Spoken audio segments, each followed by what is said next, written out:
Nah Tommy, seperti yang tadi sudah kita sempat bicarakan juga, bahwa ada seorang wanita perkasa di Lombok. Ya, gimana nggak perkasa, Cita? Ini kerjaannya naik turun Gunung Rinjani. Itu dia, namanya Mbak Katniwati. Ya. Memang dia ini sudah cinta sekali dengan Gunung Rinjani. Dan inilah yang menjadi alasan kenapa dia bekerja sebagai pemandu para pendaki Gunung Rinjani. Unik sekali ya pekerjaannya. Unik. Dan dia juga satu-satunya pemandu para pendaki Gunung Rinjani yang perempuan di sana. Wow. Dan sosok ini lebih istimewa lagi karena dia juga mendorong wanita-wanita di kaki Gunung Rinjani untuk mandiri secara ekonomi. Wah, saya jadi langsung pengen kenalan sama Mbak Katniwati.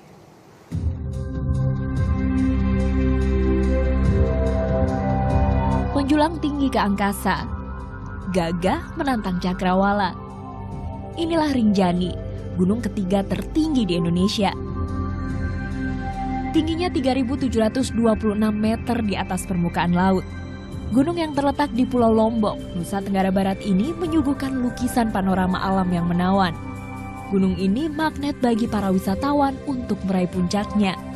Pendakian Gunung Rinjani menjadi sumber rezeki bagi warga di kaki gunung.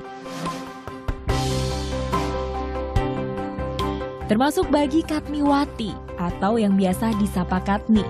Wanita berusia 34 tahun ini sudah berkali-kali jejakan kaki di puncak Gunung Rinjani. Ia perempuan pemandu pendakian Gunung Rinjani pertama dan satu-satunya. Pekerjaannya tak lazim untuk perempuan memang. Namun, ia menjalaninya dengan senang hati. Baginya mendaki bukan sekedar pekerjaan, ini adalah hobinya. Karirnya sebagai pemandu sudah ia rintis sejak berusia 15 tahun. Awalnya bisa jadi guide, hanya keinginan saya untuk membantu keluarga saya. Karena saya terlahir dari keluarga yang pas-pasan dan tidak melanjutkan sekolah. Dan saya berinisiatif menjadi guide seperti layaknya laki-laki. Pengetahuan Katni tentang memandu pendaki minim. Begitu juga kemampuan bahasa Inggrisnya. Namun ia tetap nekat menjadi pemandu pendakian. Ibu 4 anak ini ingin buktikan bahwa kaum hawa pun bisa mandiri, tidak bergantung pada kaum lelaki. Dan sekarang saya punya organisasi namanya Women Guide Association di Senaru. Saya menginspirasi perempuan menjadi trekking guide. Di klub yang ia dirikan, para wanita dididik menjadi pemandu untuk trekking keliling desa. Kali ini Katni memandu 2 wisatawan asing asal Perancis, Lisa dan Angela. Rute pendakian dimulai dari Sembalun, salah satu rute pendakian yang cocok bagi pemula karena jika dibandingkan dengan rute Senaru, rute ini lebih panjang namun medannya landai. Total ada 6 pos pendakian Gunung Rinjani yang harus dilewati di jalur ini. Jarak yang harus ditempuh untuk sampai puncaknya sekitar 15 km. Jarak ini bisa ditempuh selama 2 hari. Vegetasi pertama yang dilalui padang sabana. Sepanjang mata memandang terbentang hamparan rumput nan hijau. Setelah melewati padang sabana, vegetasi selanjutnya hutan hujan tropis. Tak hanya memandu wisatawan untuk mendaki ke puncak. Sepanjang perjalanan, Katni juga menjelaskan potensi dan cerita alam Gunung Rinjani. Mulai dari sejarah Rinjani hingga tanaman di hutan yang bisa digunakan untuk pengobatan tradisional. Sosok Katni meninggalkan kesan mendalam bagi para kliennya. And as a guide, I can say that she is more comfortable than a main one, and that she has really particular knowledge of the nature around and all the medical stuff that they traditionally made, and she opened my mind to the traditional place. L'ho trovata molto perfetta come guida, come esempio, come madre, che è veramente un ruolo molto importante e molto pesante, che per la maggior parte delle donne, soprattutto indonesiane, porta a occupare tutto il tempo e tutte le attenzioni sulla famiglia. Medan yang terjal, licin dengan kemiringan hampir 90 derajat menjadi makanan sehari-hari Katni. Katni bisa mendaki 3 kali dalam sebulan. Puncak musim pendakian Rinjani terjadi di Juli, Agustus, dan September. Cerita Rinjani dan Katni tak hanya sekedar tentang mendaki. Keberadaan Rinjani menjadi berkah tersendiri bagi warga desa di kaki gunung, termasuk Desa Senaru, desa tempat Katni dilahirkan. Senaru kini tengah berbenah, mempersiapkan diri menjadi desa wisata. Katni adalah salah satu sosok Sri Kandi yang menjadi pelopor pengembangan desa Senaru sebagai desa wisata. Ada 2 program utama desa wisata Senaru yang ditawarkan. Selain mountain trekking atau pendakian Rinjani, ada juga paket soft trekking, yaitu paket wisata berkeliling desa Senaru untuk mengenal lebih dekat adat istiadat dan kearifan lokal Senaru.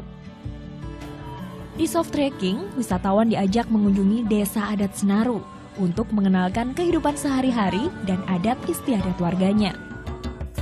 Jika beruntung, wisatawan bisa melihat tradisi suku Sasak seperti ini. Suku Sasak penghuni asli Pulau Lombok. Ini namanya peresayan. Dulu merupakan ritual untuk menyambut datangnya hujan dan ajang untuk menyambung tali silaturahmi antar warga desa. Wisatawan juga diajak mengunjungi air terjun. Air terjun paling favorit Sendang Gile, tingginya 45 meter. Katni bisa mengajari perempuan setempat bahasa Inggris. Para wanita ini tergabung dalam Women Guide Association atau Asosiasi Pendaki Wanita. Wanita-wanita inilah calon penerus Katni. Selain teori, pembelajaran juga dilakukan dengan praktek langsung. Bersama teman seperjuangannya, Resi Budiana, Katni mendorong perempuan di desanya agar mempunyai keterampilan. Salah satunya keterampilan mendaur ulang sampah plastik menjadi kreasinan cantik, seperti piring dan tas. Di mata wanita desa Senaru, Katni adalah sosok yang sangat menginspirasi. Perjuangannya membentuk komunitas dan membuat wanita di desanya sadar akan pentingnya kemandirian bukan hal mudah. Kontribusi Mbak Katni sangat besar karena ketika setiap mengajak, dulunya nggak 45 orang organisasi, totalnya nggak 45 orang, hanya 7 orang. Sejak Katni mengajak, banyak sekali perempuan yang nggak sekolah, Katni selalu mengajak, tapi kendalanya itu orang tua dari teman itu tidak mengizinkan. Meski banyak berkegiatan di luar, Katni tak melupakan keluarganya. Sebagai seorang istri dan ibu dari anak-anaknya, ia tetap mengerjakan pekerjaan rumah meski raga sudah lelah. Merawat anak tetap menjadi prioritas utamanya. Di mata sang anak, Katni adalah seorang ibu yang tegas dan mandiri.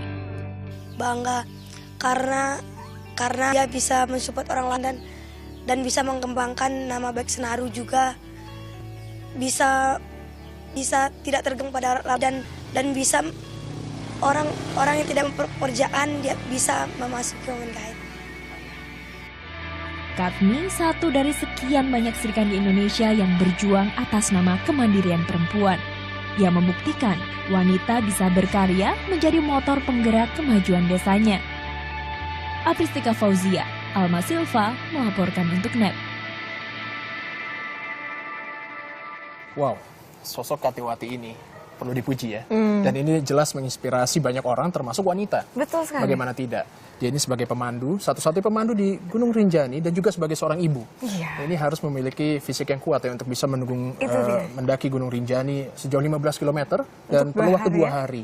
Harus bisa bertanggung jawab terhadap dirinya dan juga para wisatawan yang dibawanya. Betul, dan yang bikin saya kagum adalah udah sibuk banyak dengan menjadi guide, kemudian juga seorang ibu masih sempat untuk berdedikasi mengembalikan kembali gitu ya ke asosiasinya. Tadi perempuan-perempuan belajar bahasa Inggris, kemudian juga diajarkan kerajinan-kerajinan tangan yang bisa memberdayakan mereka ke depannya. Itu luar biasa. Wah, dedikasinya menginspirasi kita semua. Baik.